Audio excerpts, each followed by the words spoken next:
When you think of a movie star, you expect Hollywood stories, right? But when Mel Gibson sat down with Joe Rogan, he told a personal story that was way more unbelievable than any movie script. It was an encounter that seriously challenged everything he thought he knew about reality. So let's just dive right into this truly bizarre and fascinating story. I mean, that's the quote, right there. Straight from Mel Gibson himself. He describes being literally physically levitated against a wall by some kind of mysterious master. This is the kind of thing that it defies any simple, rational explanation, you know? And it forces us to ask some pretty big questions. So, what do you even do with a story like this? Is it just a wild tale from a guy who's a professional storyteller? Or could it be something more? A little peek behind the curtain at a reality we don't normally get to see? That's really the core question we're going to unpack as we follow the thread of Gibson's incredible experience. All right, so this whole crazy encounter, it didn't start with some spiritual journey or Hollywood special effects. Nope, it started with something we can all relate to, a really, really sore back. So as he tells it on the Joe Rogan podcast, Gibson was just laid out with this crippling back pain. And that's what led him to this guy, this Qigong master, who by all accounts was just this unassuming older man who was about to completely flip his world upside down. Okay, so who was this guy, this man with these just impossible powers? Well, it turns out his name was John Chang. And believe me, his background is every bit as surprising as what he could do. And here's the first big shocker, right? John Chang wasn't some kind of hermit living up on a mountain somewhere. This guy was a trained, Western-style doctor. Yeah, from Shanghai. He went to medical school, he knew all about prescriptions and all that. But his whole life changed when he saw this old Qigong master just healing crowds of people with apparently no medicine at all. And he was like, I have to know how that's possible.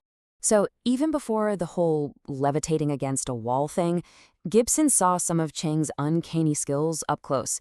He says Chang would just look at someone, and then he'd draw this body map and put little X's on it to mark all of their aches and pains. And when he did it for Gibson, it was 100% accurate. It was like Chang could see right inside his body without a single X-ray or test. Just wild. So you gotta be asking, right? Where do abilities like that even come from? Well, the answer is buried in this really ancient and super secretive practice. It's called Mopai, and it's this old Taoist tradition that's been passed down in secret for like thousands of years. The whole point of it is to cultivate what they call qi.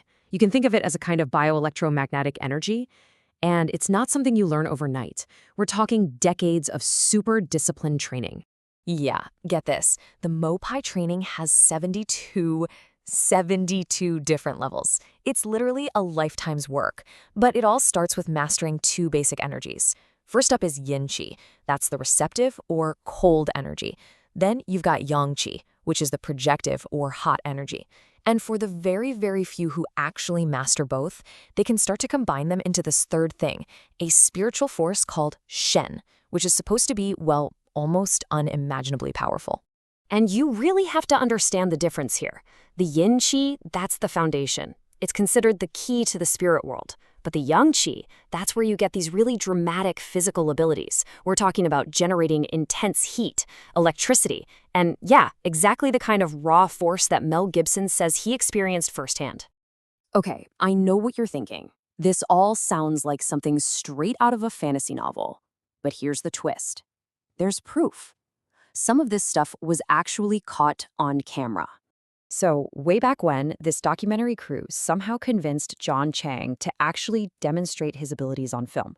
The footage comes from a documentary called Ring of Fire, and honestly, it's the only real objective evidence we have of what this man could do.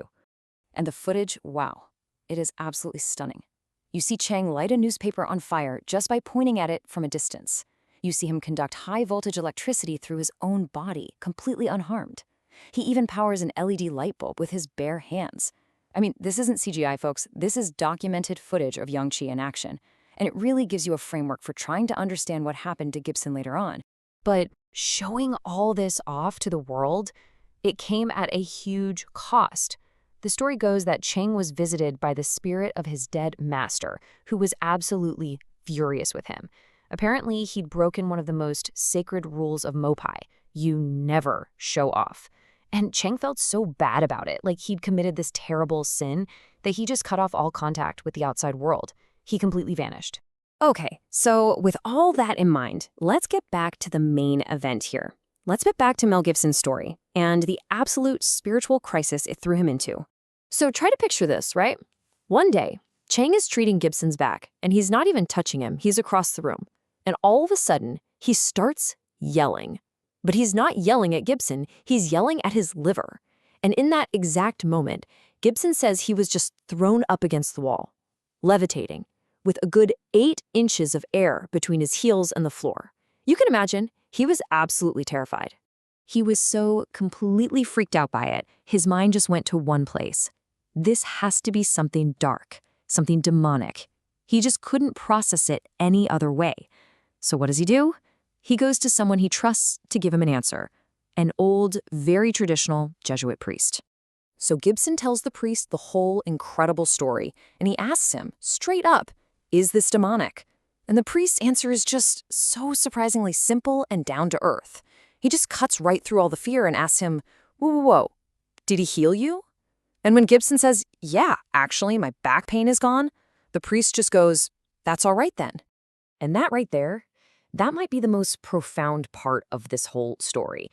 This wise old priest, he didn't jump to demons or supernatural stuff. Instead, he framed it as something incredible, yeah, but ultimately natural.